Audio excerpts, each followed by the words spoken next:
विविध audio book, विविध कहानियां, विविध रंग।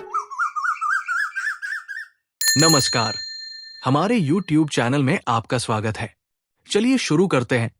मुंशी प्रेमचंद की कहानी जुलूस। पूर्ण स्वराज्य का जुलूस निकल रहा था। कुछ युवक, कुछ बूढ़े, कुछ बालक झंडिया और झंडे लिए वंदे मातरम गाते हुए माल के सामने से निकले। दोनों तरफ दर्शकों की दीवारें खड़ी थी। मानो उन्हें इस जत्थे से कोई सरोकार नहीं है, मानो ये कोई तमाशा है और उनका काम केवल खड़े खड़े देखना है। शंभुनाथ ने दुकान की पटरी पर खड़े होकर अपने पड़ोसी दीनदयाल से कहा, सब के सब काल के मुंह में जा रहे हैं, आगे सवारों का दल मार कर भगा देगा। दीनदयाल ने कहा, महात्मा जी भी सठिया गए हैं। जुलूस निकालने से स्वराज्य मिल जाता तो अब तक कब का मिल गया होता। और जुलूस में है कौन लोग? देखो, आवारा लड़के, सिरफिरे, शहर का कोई बड़ा आदमी नहीं। मैकू चट्टियों और स्लीपरों की माला गर्दन में लटकाए खड़ा था। इन दोनों सेठों की बातें सुनकर हंसा। शंभू ने पूछा, क्यों हंसे मैक? आज रंग चोखा मालूम होता है। मैकू हंसा इस बात पर जो तुमने कही कि कोई बड़ा आदमी जुलूस में नहीं है। बड़े आदमी क्यों जुलूस में आने लगे? इन्हें इस राज में कौन आराम नहीं है। बंगलों और महलों में रहते हैं, मोटरों पर घूमते हैं, साहबों के साथ दावतें खाते हैं। कौन तकलीफ है? मर तो हम लोग रहे हैं जिन्हें रोटियों का ठिकाना नहीं। इस बखत कोई टेनिस खेलता होगा, कोई चाय पीता होगा, कोई ग्रामोफोन लिए गाना सुनता होगा, कोई पार्क की सैर करता होगा। यहां आए पुलिस के कोड़े खाने के लिए? तुमने भली कही। शंभू, तुम ये बातें क्यों समझोगे मैकू?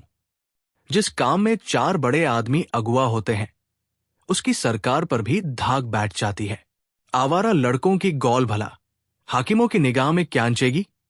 मैकू ने ऐसी दृष्टि से देखा जो कह रही थी, इन बातों के समझने का ठेका कुछ तुम्ही ने नहीं लिया है, और बोला, बड़े आदमी को हम ही लोग बनाते बिगाड़ते हैं। या कोई और? कितने ही लोग जिन्हें कोई पूछता भी न था, हमने ही बनाए बड़े आदमी, बन गए और अब मोटरों पर निकलते हैं और हमें नीच समझते हैं। ये लोगों की तकदीर की खूबी है कि जिसकी जरा बढ़ती हुई और उसने हमसे आंखें फेरी। हमारा बड़ा आदमी तो वही है जो लंगोटी बांधे नंगे पांव घूमता है, जो हमारी दशा को सुधारने के लिए अपनी जान हथेली पर लिए फिरता है, और हमें किसी बड़े आदमी की परवाह नहीं है। सच पूछो तो इन बड़े आदमियों ने ही हमारी मिट्टी खराब कर रखी है। इन्हें सरकार ने कोई अच्छी सी जगह दे दी, बस उसका दम भरने लगे। दीनदयाल, नया दारोगा बड़ा जल्लाद है, चौरस्ते पर पहुंचते ही हंटर लेकर पिल पड़ेगा। फिर देखना सब कैसे दुम दबाकर भागते हैं, मजा आएगा। जुलूस स्वाधीनता के नशे में चूर चौरस्ते पर पहुंचा तो देखा, आगे सवारों और सिपाहियों का एक दस्ता रास्ता रोके खड़ा है। सहसा दारोगा बीरबल सिंह बढ़कर जुलूस के सामने आ गए और बोले, तुम लोगों को आगे आने का हुक्म नहीं है। जुलूस के बूढ़े नेता इब्राहिम अली ने आगे बढ़कर कहा, मैं आपको इत्मीनान दिलाता हूं, किसी किस्म का दंगा फसाद न होगा।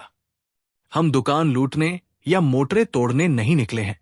हमारा मकसद इससे कहीं ऊंचा है। बीरबल, मुझे ये हुक्म है कि जुलूस यहां से आगे न आने पाए। इब्राहिम, आप अपने अफसरों से जरा पूछ न लें। बीरबल, मैं इसकी कोई जरूरत नहीं समझता। इब्राहिम, तो हम लोग यही बैठते हैं, जब आप लोग चले जाएंगे तो हम निकल जाएंगे।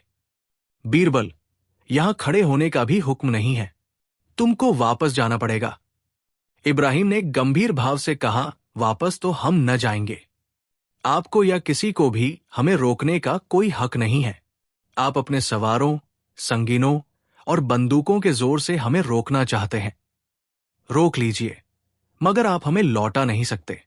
न जाने वो दिन कब आएगा जब हमारे भाईबंद ऐसे हुक्मों की तामील करने से साफ इनकार कर देंगे जिनकी मंशा महज कौम को गुलामी की जंजीर में जकड़े रखना है। बीरबल ग्रेजुएट था, उसका बाप सुपरिंटेंडेंट ऑफ पुलिस था। उसकी नस नस में रौब भरा हाथ था। अफसरों की दृष्टि में उसका बड़ा सम्मान था। खासा गोरा चिटा नीली आंखें और भूरे बालों वाला तेजस्वी पुरुष था। शायद जिस वक्त वो कोट पहनकर ऊपर से हैट लगा लेता है तो ये भूल जाता है कि मैं भी यही का रहने वाला हूं। शायद वह अपने को राज्य करने वाली जाति का अंग समझने लगता था। मगर इब्राहिम के शब्दों में जो तिरस्कार भरा हुआ था, उसने जरा देर के लिए उसे लज्जित कर दिया। पर मामला नाजुक था। जुलूस को रास्ता दे देता है तो जवाब तलब हो जाएगा, वही खड़ा रहने देता है तो ये सब एक न जाने कब तक खड़े रहें। इस संकट में पड़ा हुआ था कि उसने डीएसपी को घोड़े पर आते देखा। अब सोच विचार का समय न था, ये मौका था कारगुजारी दिखाने का। उसने कमर से बेटन लिया और घोड़े को एड़ लगकर जुलूस पर चढ़ाने लगा। उसे देखते ही सवारों ने भी घोड़ों को जुलूस पर चढ़ाना शुरू कर दिया। इब्राहिम दारोगा के घोड़े के सामने खड़ा था। उसके सिर पर एक बेटन ऐसे जोर से पड़ा कि उसकी आंखें तिलमिला गई। खड़ा न रह सका, सिर पकड़कर बैठ गया। उसी वक्त दारोगा जी के घोड़े ने दोनों पांव उठाए और जमीन पर बैठा हुआ इब्राहिम उसके टापों के नीचे आ गया। जुलूस अभी तक शांत खड़ा था। इब्राहिम को गिरते देखकर कई आदमी उसे उठाने के लिए लपके, मगर कोई आगे न बढ़ सका। उधर सवारों के डंडे बड़ी निर्दयता से पड़ रहे थे। लोग हाथों पर डंडों को रोकते थे और अविचलित रूप से खड़े थे। हिंसा के भावों में प्रवाहित न हो जाना उनके लिए प्रतिक्षण कठिन होता जाता था। जब आघात और अपमान ही सहना है, फिर हम भी इस दीवार को पार करने की क्यों न चेष्टा करें। लोगों को ख्याल आया, शहर के लाखों आदमियों की निगाहें हमारी तरफ लगी हुई है। यहां से ये डंडा खाकर हम लौट जाए तो फिर किस मुंह से आजादी का नाम लेंगे। मगर प्राण रक्षा के लिए भागने का किसी को ध्यान भी न आता था। ये पेट के भक्तों, किराए के टट्टुओं का दल न था। कितनों ही के सिरों का खून जारी था, कितनों ही के हाथ जख्मी हो गए थे। एक हल्ले में ये लोग सवारों की सफों की चीर सकते थे, मगर पैरों में बेड़ियां पड़ी हुई थी, सिद्धांत की, धर्म की, आदर्श की। 10-12 मिनट तक यूं ही डंडों की बौछार होती रही और लोग शांत खड़े रहे। इस मार धाड़ की खबर एक क्षण में बाजार में जा पहुंची।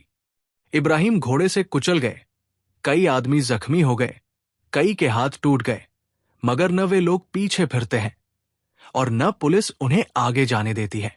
मैको ने उत्तेजित होकर कहा, हम भी चलते हैं भाई, देखी जाएगी। शंभू 1 मिनट तक मौन खड़ा रहा। एकाएक उसने भी दुकान बढ़ाई और बोला, एक दिन तो मरना ही है, जो कुछ होना है हो। आखिर वे लोग सभी के लिए तो जान दे रहे हैं। देखते देखते अधिकांश दुकानें बंद हो गई। वे लोग जो 10 मिनट पहले तमाशा देख रहे थे, इधर उधर से दौड़ पड़े और हजारों आदमियों का विराट दल घटना स्थल की ओर चला। ये उन्मत्त, हिंसामत से भरे हुए मनुष्यों का समूह था, जिसे सिद्धांत और आदर्श की परवाह न थी, जो कुछ करने के लिए ही नहीं, मरने के लिए भी तैयार थे। कितनों ही के हाथों में लाठियां थी, कितने ही जेबों में पत्थर भरे हुए थे। न कोई किसी से कुछ बोलता था, न पूछता था। बस सब के सब मन में एक दृढ़ संकल्प किए लपके चले जा रहे थे, मानो कोई घटा उमड़ी चली आती हो। इस दल को दूर से देखते ही सवारों में कुछ हलचल पड़ी। बीरबल सिंह के चेहरे पर हवाइयां उड़ने लगी। डीएसपी ने अपनी मोट आगे बढ़ाई। शांति और अहिंसा के व्रतधारियों पर डंडे बरसाना और बात थी, एक उन्मत्त दल से मुकाबला करना दूसरी बात। सवार और सिपाही पीछे खिसक गए। इब्राहिम की पीठ पर घोटे ने टाप रख दी। वो अचेत जमीन पर पड़े थे। इन आदमियों का शोरगुल सुनकर आप उनकी आंखें खुल गई। एक युवक को इशारे से बुलाकर कहा, क्यों कुछ लोग शहर से आ रहे हैं? कैलाश ने उस बढ़ती हुई घटा की ओर देखकर कहा, जी हां, हजारों आदमी हैं। इब्राहिम, तो अब खैरियत नहीं है, झंडा लौटा दो। हमें फौरन लौट चलना चाहिए, नहीं तूफान मच जाएगा। हमें अपने भाइयों से लड़ाई नहीं करनी है, फौरन लौट चलो। ये कहते हुए उन्होंने उठने की चेष्टा की, मगर उठ न सके। इशारे की देर थी। संगठित सेना की भांति लोग हुक्म पाते ही पीछे फिर गए। झंडियों के बांसों, साफों और रुमालों से चटपट एक स्ट्रेचर तैयार हो गया।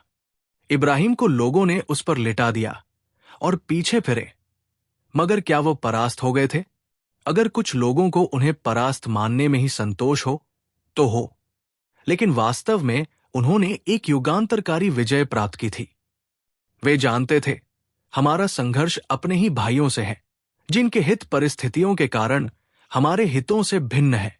उनसे बैर नहीं करना है। फिर वो ये भी नहीं चाहते थे कि शहर में लूट और दंगे का बाजार गर्म हो जाए और हमारे धर्म युद्ध का अंत लूटी हुई दुकानें और टूटे हुए सिर से हो। उनकी विजय का सबसे उज्जवल चिन्ह यह था कि उन्होंने जनता की सहानुभूति प्राप्त कर ली थी।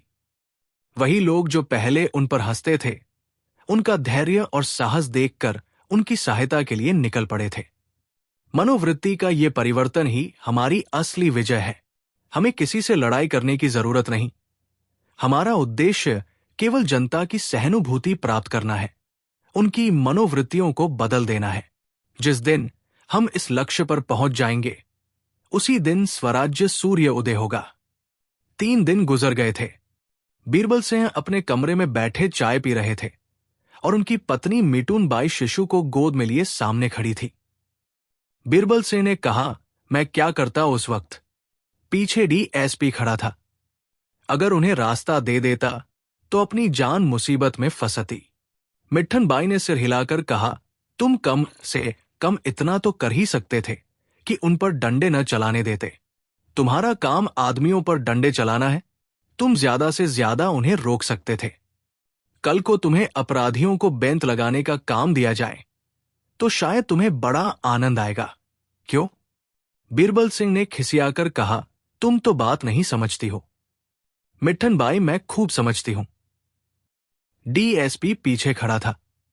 तुमने सोचा होगा, ऐसी कारगुजारी दिखाने का अवसर शायद फिर कभी मिले या न मिले। क्या समझते हो, उस दल में कोई भला आदमी न था? उसमें कितने आदमी ऐसे थे जो तुम्हारे जैसे नौकर रख सकते हैं? विद्या में तो शायद अधिकांश तुमसे बढ़े हुए होंगे, मगर तुम उन पर डंडे चला रहे थे और उन्हें घोड़ों से कुचल रहे थे। वारी जवान मर्दी। बीरबल ने बहयाई की हंसी के साथ कहा, डीएसपी ने मेरा नाम नोट कर लिया है। सच, दारोगा जी ने समझा था। ये सूचना देकर वो मिटून बाई को खुश कर देंगे। सज्जनता और भलमनसी आदि ऊपर की बातें हैं, दिल से नहीं जबान से कही जाती है। स्वार्थ दिल की गहराइयों में बैठा होता है, वही गंभीर विचार का विषय है। मगर मिट्टन बाई के मुख पर हर्ष की कोई रेखा नजर आई। ऊपर की बातें शायद गहराइयों तक पहुंच गई थी। बोली, जरूर कर लिया होगा और शायद तुम्हें जल्द तरक्की भी मिल जाए। मगर बेगुनाहों के खून से हाथ रंगाकर तरक्की पाई तो क्या पाई? ये तुम्हारी कारगुजारी का इनाम नहीं, तुम्हारे देशद्रोह की कीमत है। तुम्हारी कारगुजारी का इनाम तो तब मिलेगा जब तुम किसी खून को खोज निकालोगे, किसी डूबते हुए आदमी को बचा लोगे। एकाएक एक सिपाही ने बरामदे में खड़े होकर कहा, हुजूर, ये लिफाफा लाया हूं। बीरबल सिंह ने बाहर निकलकर लिफाफा ले लिया और भीतर की सरकारी चिट्ठी निकालकर पढ़ने लगा। पढ़कर उसने मेज पर रख दिया। मिट्ठन ने पूछा, क्या तरक्की का परवाना आ गया? बीरबल ने झेमकर कहा, तुम तो जानती हो, आज फिर कोई जुलूस निकलने वाला है। मुझे उसके साथ रहने का हुक्म हुआ है। मिट्ठन कर हाथ दिखा, फिर तो तुम्हारी चांदी है, तैयार हो जाओ। आज फिर वैसे ही शिकार मिलेंगे। खूब बढ़ चढ़कर हाथ दिखाना। डीएसपी भी जरूर आएंगे। अब कि तुम इंस्पेक्टर हो जाओगे। सच। बीरबल सिंह ने माथा सिकोड़कर कहा, कभी कभी तुम बेसिर पैर की बातें करने लगती हो। मान लो मैं चुपचाप खड़ा रहूं तो क्या नतीजा होगा? मैं नालायक समझा जाऊंगा और मेरी जगह कोई दूसरा आदमी भेज दिया जाएगा। कहीं शुभा हो गया कि मुझे स्वराज्यवादियों से सहानुभूति है तो कहीं का न रहूंगा। अगर बर्खास्त न हुआ तो लैंड की हाजिरी तो हो ही जाएगी। आदमी जिस दुनिया में रहता है उसी का चलन देखकर काम करता है। मैं बुद्धिमान न सही, पर इतना जानता हूं कि ये लोग देश और जाति का उद्धार करने के लिए कोशिश कर रहे हैं। ये भी जानता हूं कि सरकार इस ख्याल को कुचल डालना चाहती है। ऐसा गधा नहीं हूं कि गुलामी की जिंदगी पर गर्व करूं, लेकिन परिस्थिति से मजबूर हूं। बाजे की आवाज कानों में आई। बीरबल ने बाहर आकर पूछा। मालूम हुआ स्वराज्य वालों का जुलूस आ रहा है। चटपट वर्दी पहनी, साफा बांधा और जेब में पिस्तौल रखकर बाहर आए। एक क्षण में घोड़ा तैयार हो गया। कांस्टेबल पहले ही तैयार बैठे थे। सब डबल मार्च करते हुए जुलूस की तरफ चले। ये लोग डबल मार्च करते हुए कोई 15 मिनट में जुलूस के सामने पहुंच गए। इन लोगों को देखते ही अगणित कंठों से वंदे मातरम की एक ध्वनि निकली, मानो मेघमंडल में गर्जन का शब्द हुआ हो। फिर सन्नाटा छा गया। उस जुलूस में और इस जुलूस में कितना अंतर था। वो स्वराज्य के उत्सव का जुलूस था, ये एक शहीद के मातम का। 3 दिन के भीषण ज्वर और वेदना के बाद आज उस जीवन का अंत हो गया, जिसने कभी पद की लालसा नहीं की, कभी अधिकार के सामने सिर नहीं झुकाया।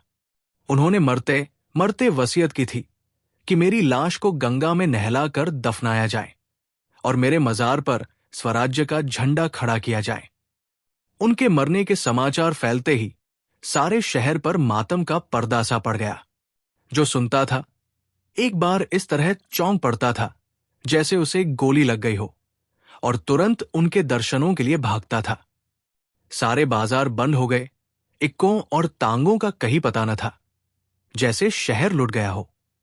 देखते देखते सारा शहर उमड़ पड़ा। जिस वक्त जनाना उठा, 1,00,000 सवा लाख आदमी साथ थे। कोई आंख ऐसी न थी जो आंसुओं से लाल न हो। बीरबल सिंह अपने कांस्टेबलों को 5-5 गज के फासले पर जुलूस के साथ चलने का हुक्म देकर पीछे गए। पिछली सफों में कोई 50 गज तक महिलाएं थी। दारोगा ने उसकी तरफ ताका। पहली ही कतार में मिटून बाई नजर आई। बीरबल को विश्वास न आया। फिर ध्यान से देखा और आंखें फेर ली, पर उसकी एक चितवन में कुछ ऐसा धिक्कार, कुछ ऐसी लज्जा, कुछ ऐसी व्यथा, कुछ ऐसी घृणा भरी हुई थी कि बीरबल सिंह की देह में सिर से पांव तक सनसनी सी दौड़ गई। वो अपनी दृष्टि में कभी इतने हल्के, इतने दुर्बल, इतने जलील न हुए थे। सहसा एक युवती ने दारोगा जी की तरफ देखकर कहा, कोतवाल साहब, कहीं हम लोगों पर डंडे न चला दीजिएगा। आपको देखकर भय हो रहा है। दूसरी बोली, आपके ही कोई भाई थे जिन्होंने उस दिन माल के चौराहे पर इस वीर पुरुष पर आघात किए थे। तीसरी ने कहा, आपके कोई भाई न थे, आप खुद थे। बीसियों के मुंह से आवाजें निकली, अच्छा, ये वही महाशय है। महाशय, आपको नमस्कार है। ये आप ही की कृपा का फल है कि आज हम भी आपके डंडों के दर्शन के लिए खड़ी हुई है। बीरबल ने मिटुनबाई की ओर आंखों का भाला चलाया पर मुंह से कुछ न बोले। एक तीसरी महिला ने फिर कहा, हम एक जलसा करके आपको जयमाला पहनाएंगे और आपका यशगान करेंगे।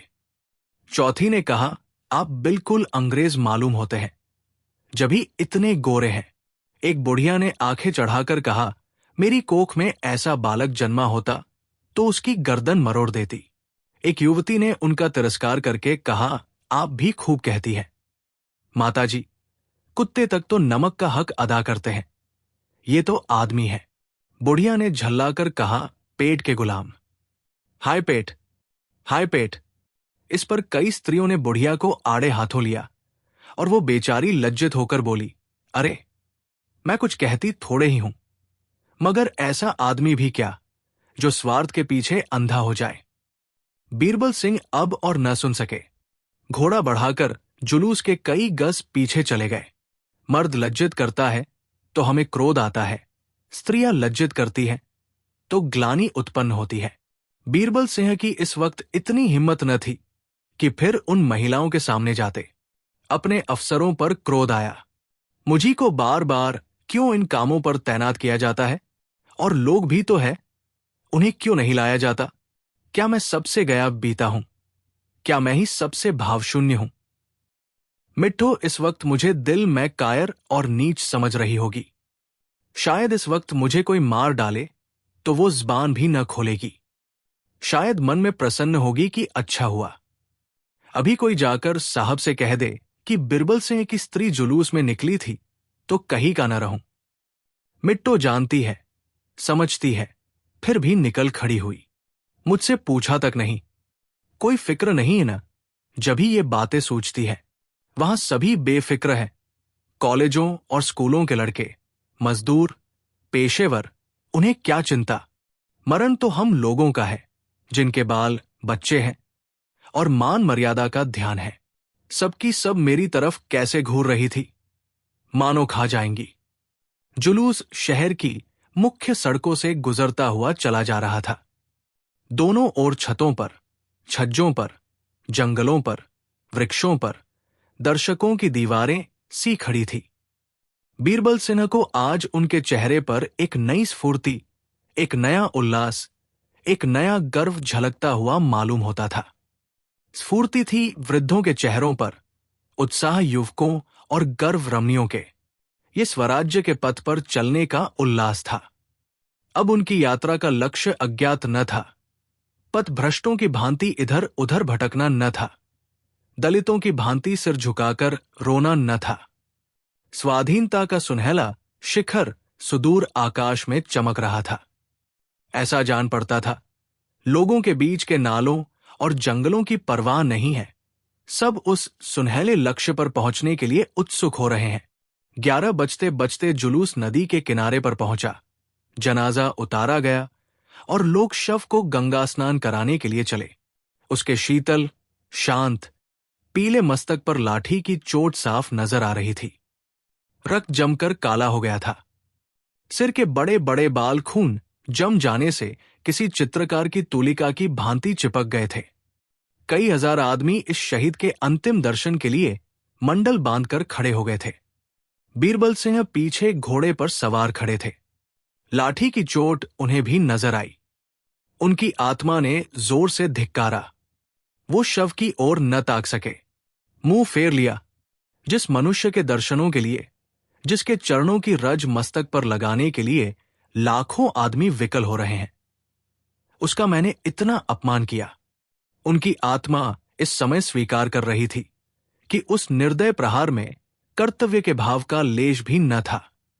केवल स्वार्थ था, कारगुजारी दिखाने की हवस और अफसरों को खुश करने की लिप्सा। हजारों आंखें क्रोध से भरी हुई उनकी ओर देख रही थी, पर वो सामने ताकने का साहस न कर सकते थे। एक कांस्टेबल ने आकर प्रशंसा की। हुजूर का हाथ गहरा पड़ा था। अभी तक खोपड़ी खुली है। सबकी आंखें खुल गई। बीरबल सिंह ने उपेक्षा की। मैं इसे अपनी जवान मर्दी नहीं, अपना कमीनापन समझता हूं। कांस्टेबल ने फिर खुशामद की। बड़ा सरकश आदमी था। हुजूर, बीरबल ने फिर तीव्र भाव से कहा, चुप रहो। जानते हो सरकश किसे कहते हैं? सरकश वे कहलाते हैं जो डाके मारते हैं, चोरी करते हैं, खून करते हैं। उन्हें सरकश नहीं कहते जो देश की भलाई के लिए अपनी जान हथेली पर लिए फिरते हों। हमारी बदनसीबी है कि जिनकी मदद करनी चाहिए उनका विरोध कर रहे हैं। ये घमंड करने और खुश होने की बात नहीं है, शर्म करने और रोने की बात है। स्नान समाप्त हुआ। जुलूस यहां से फिर रवाना हुआ। शव को जब खाक के नीचे सुलाकर लोग लौटने लगे तो 2 बज रहे थे। मिटुनबाई स्त्रियों के साथ साथ कुछ दूर तक तो आई, पर क्वींस पार्क में आकर ठिठक गई। घर जाने की इच्छा न हुई। वो जीर्ण, आहत, रक्तरंजित शव मानो उसके अंतस्तल में बैठा उसे धिक्कार रहा था। पति से उसका मन इतना विरक्त हो गया था कि अब उसे धिक्कारने की भी उसकी इच्छा न थी। ऐसे स्वार्थी मनुष्य पर भय के सिवा और किसी चीज का असर हो सकता है, इसका उसे विश्वास ही न था। वो बड़ी देर तक पार्क में घास पर बैठी सोचती रही, पर अपने कर्तव्य का कुछ निश्चय न कर सकी। मैं नहर जा सकती थी, किंतु वहां से महीने 2 महीने में फिर इसी घर में आना पड़ेगा। नहीं, मैं किसी की आश्रिता न बनूंगी। क्या मैं अपने गुजर बसर को नहीं कमा सकती? उसने स्वयं भांति भांति की कठिनाइयों की कल्पना की। पर आज उसकी आत्मा में न जाने इतना बल कहां से आ गया था। इन कल्पनाओं को ध्यान में लाना ही उसे अपनी कमजोरी मालूम हुई। सहसा उसे इब्राहिम अली की वृद्धा विधवा का ख्याल आया। उसने सुना था कि उसके लड़के बाले नहीं हैं। बेचारी अकेली बैठी रो रही होगी, कोई तसल्ली देने वाला भी पास न होगा। वो उनके मकान की ओर चली। पता उसने पहले ही अपने साथ की औरतों से पूछ लिया था। वो दिल में सोचती जाती थी, मैं उनसे कैसे मिलूंगी, उनसे क्या कहूंगी, उन्हें किन शब्दों में समझाऊंगी। इन्हीं विचारों में डूबती हुई वो इब्राहिम अली के घर पहुंच गई। मकान एक गली में था, साफ सुथरा, लेकिन द्वार पर हसरत बरस रही थी। धड़कते हुए हृदय से अंदर कदम रखा। सामने बरामदे में एक खाट पर एक वृद्धा बैठी थी, जिसके पति ने आज स्वाधीनता की वेदी पर अपना बलिदान किया था। उसके सामने सादे कपड़े पहने हुए एक युवक खड़ा था। आंखों में आंसू भरे वृद्धा से कुछ बातें कर रहा था। मिट्ठन उस युवक को देखकर चौंक पड़ी। वो बीरबल सिंह थे।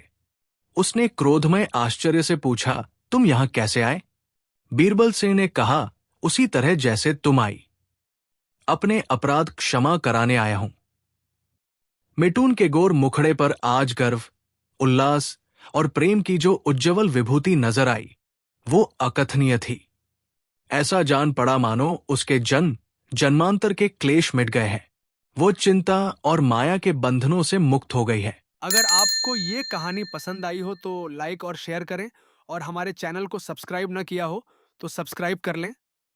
अगर आप अपने पसंद की भी कोई कहानी सुनना चाहते हैं तो कमेंट सेक्शन में ज़रूर लिखें।